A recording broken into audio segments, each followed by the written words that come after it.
Good morning ma'am. Ngasidine akoy kenoday hawre. Fadigom thawagi box se hawre. Akoy jumda thawa fadigom ni si se ma'am. Khara chawre. Chawre ngasi khara he ani. Adugi ma'am daina share to ning na tawri ni.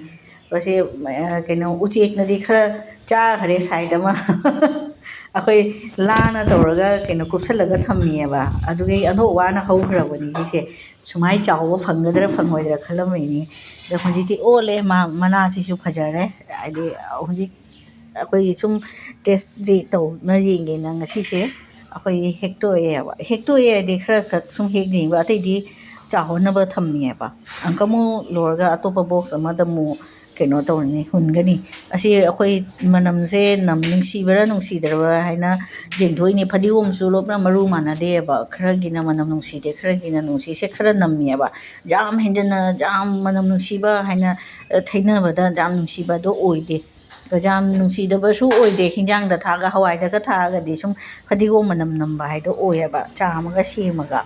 aduna aina mayamda share tawni hawo su jum da thawani na ne sina di phayaba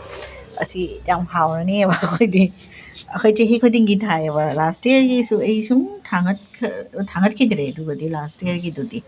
da handa angka ka box singani da nakan je moi uchi ni kwak ne heta chi la kheba maru se no no oyak pa matam da du gi su khajana si se maintain ta na thambani hadi ti ole khoi charani mem si khakti pore ngasi yung gi han kai kai fadigom ni si khakti hekle chara amadi pharani he aji ga su test to do gi khoi khara khara sumje na doi ni che khajadra yo se si kha manam di nungsire no me on tan process is going on yang tan le sina khoi tiffin ki tan ni hoi tan mari manga kha ayuk tan manga kha hoi ani makhai amana ahum jare amana ani jare bas tiffin ki puna bagini aduna aina hatang matik ma video ko gi daily household work hai ko ji aina di tan che kan na pressure pi na tak pa ngam da bani na memory oina bagi ta ini kak pa se aina record kana video la hori ni nati di smai aina video lo wa phangaroi adugi ngasi de khara fare hayeng hachik te dei ai 2 weeks to oini moina complete 2 weeks ki rest hai to ai di sum lep de na khara sum thabak sui kin to smai pressure pi ba thabak ti ai tau de ba ase tan se tak pa se ina mayam da jena ning na tawri ni daily tau da ba mi na tau wani na video se nam ning ni mayam tan akang wani khoi cha doi se ni si mayam dai share tawri se mayam asi sine haijang hai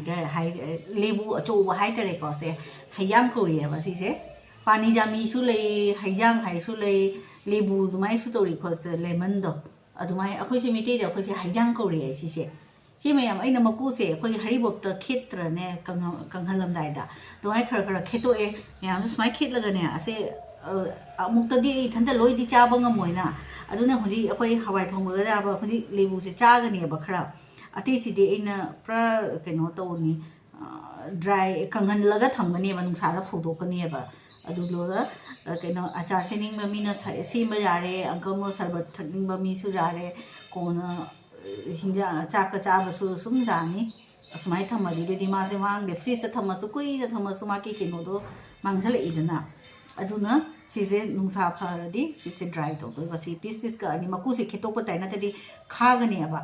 akhoi achar se ba khangde smai kanghan ba khangde akhoi mina thumda laksal laga sum koina thambadu di kon thakba thum mahi ngada ai haina de ba du do ai se thum amta yaw da bi da plain oina sum si je ka aga kanghan doi ne ba adu nei me am da share to ning na to ri ni si se moya se haijang kori manam di jam nung si se cha ba ga pamu yai si ni je se akhoi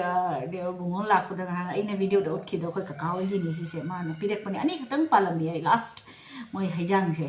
da mul le ba phajana manam nung si re se de ni ina asi se loi khara di tanghai ma di chara ni tanghai ma ai kanghal laga thamge hello mayam haijang hai do si kha phange plate ama pura pithan phange asi se pura kanghan do ni nung sa da तो स्माई पूरा कैसुम थाक्तबीदा only Sita तो कुन preserve तौ थमजारे ना अखोई लौरगा सुम चाकसु चाबा यारे सरबतसु same जारे तो अचार सेमनिंग मीनसु सेम जारे अदुमाय तौना अइना तंबनी सिसे दुनी से मैम शेयर तौरैनी दुगी हाइजांगदुनी से ए इवेंटोगी फिदानी हेकपा लाइसे सुमाय लेगी मनासिना इ फिदा ओयाबा इवेंट होदा साक पिजनबगी फमनबगी माके फान हाइतारे फिदा अदो हेकपा लाइनी अदुना जी वेदर सिटी ngasi sum nungai jam henjena nungsa saade khara sai सादबसु नते नुंसादी सारगा अदुगा खर खर इंगी अबा पूरा लेचिन थाबगी मरक्ता नुंसा साबनेबा ngasi गुवाहाटी की वेदर से इंगे इंगे सिनी इनमदा हाइदो लाइदो पूरा फोक लेचिन की मरक्ता नुंसा से लाइने अबा ये उचेक सु पाइ फजदरे जेउ सिरेरी से कोई फजवनी से सिगा भांगा तुता लोहा करी करी जोन बसु चली अबा उनी से मैम सम शेयर तौनिंग तौरीनी से इवेंट तौद चाक पिजर चाक कतले से मैम फिदानी से इंजांग से ngasi सुमाय तौना मथक तुम कतले मखादा नोंदहनदि कत ngमदबने इवेंट तौ लाओ फिदा सिगा फंबीरगा अइना कतली से चाबीराओ हाइरे अदुनी मैम ngमददि उपाय लेते मथक तो ओइना पिजरे माउंदा जुमु चत कनो चेक तौ लाइने फ्रूट्स मैम से कोमला से हेगे पत्त जाउरेबा चाबा संगदनाने हदि चानिंगदना सुम लेबा पत्ली सिदि पतलमदरे सिनेगी थबक हाइबो चेक तौबा फ्रूट्स मैम से कमाई तौरी हैना अतदि एकदम पतलगने पामुना अमका सुम पतना लेरमे सिदि केसु तौदरे से फारी दुनि सिसु थबक अमानी सि जेंगबदा कनो हुजिने खरा चागदनिना आफ्टर 2.5 hours बा 3 hours के मतुंग खरा केनोम चागदनेबा अमुत चाक चाबदो तौरोइदबनेबा अतुगी सी फ्रूट्स सुम खरा लेना थमिनी मरमरत पत्पसु जाउरेबा दुगी सिसु चेक तौरनी एगी थबक से जांगखरे सिना नहान तुलसीदो सिमाइना योमना थमे तुलसी की मरुदो मैम मखादे सिना बुटी दुनी चिरेता है दो लोग रूम तो जहाँ तो मचिन थे बगादो फरना बगिनी ऐसी से लोई हिदाक ने जुम ये होम प्रोडक्शन का तो निको मैम सो न्यूज़पेपर मुला आमे रिंग बनी सी से मसीना तो वो चाबदी हम तो ला अरे वो न्यूज़ का सी जिंगिंग जेबा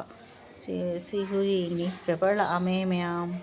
bomb found near Manipur CM's home जो से करी न्यूज़ नो जो बॉम्ब मुफंगे आई CM मणिपुर की चीफ मिनिस्टर की जुमदा एन बीरेन सिंह की जुम की मनाक्ता बॉम्ब मु फंगे है असीबु तौरिसे करीनो खंद्रेबा न्यूज़ जिंगसे जुगो चाब अमतदि लाओयबा सिगा सिना द टाइम्स ऑफ इंडिया दनी लाइसे the Times of India newspaper दा दी आसाम ट्रिब्यून ने सिगसु दोनी दसी मैम से जिंग दोनी से सिनी मैम तुम होटबग न्यूज़पेपर येंबसे तल्ले दाव यारोय खंब्रा अफबा न्यूज़ ती अमता लारोयबा तुम होबग लाइक खुरम खुरगा तौरगा फोन अनि न्यूज़पेपर पाइरिसि नतदिने अफबा न्यूज़ अमता लागते जो चादबा सीरेगा नारेगा बॉम ब्लास्ट होरेगा बॉम फुममेगा सिनी हंदक मो मणिपुर सीएम की जुम की मनाक तौरमितो सिनी हजी नुंगायो पाव मा कइनो गुवाहाटी तने हजिने खोगी मनाक सगने गैस किने पाइपलाइन ने हुंबा हौरे लानी कनेक्शन दी ऑलरेडी अखोई अप्लाई तौगरे कनेक्शन लानी चही अमा रोमदी चंगनी हजी लंबी द हजी जो मपान ने मखोन अमा चलिएबा हदी गाड़ी ने पाइप की गैस के पाइपलाइन दो तौरिएबा फुमनबगी दो अखोदी जाम नुंगाय गुवाहाटी दस लानी खोई शिवसागर द हाना लेरमिएबा दुगदी कहीं तौरिएबा कई है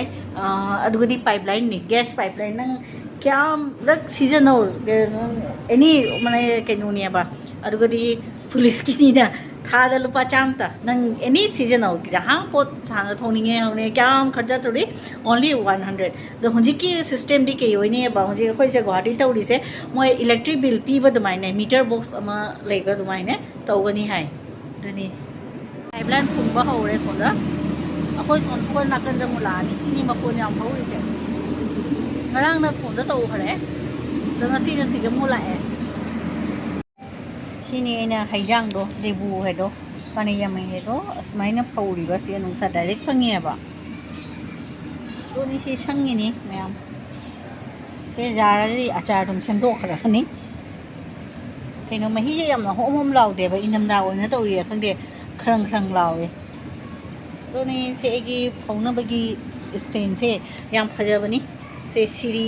ꯀꯩ ꯍꯥꯏꯇꯥꯔꯦ ꯑꯗꯨ ꯑꯣꯏꯔꯝꯕꯗꯒꯤ ꯁꯤ ꯇꯧꯕꯅꯤ ꯁꯦ ꯅꯨꯡꯁꯥꯁꯦ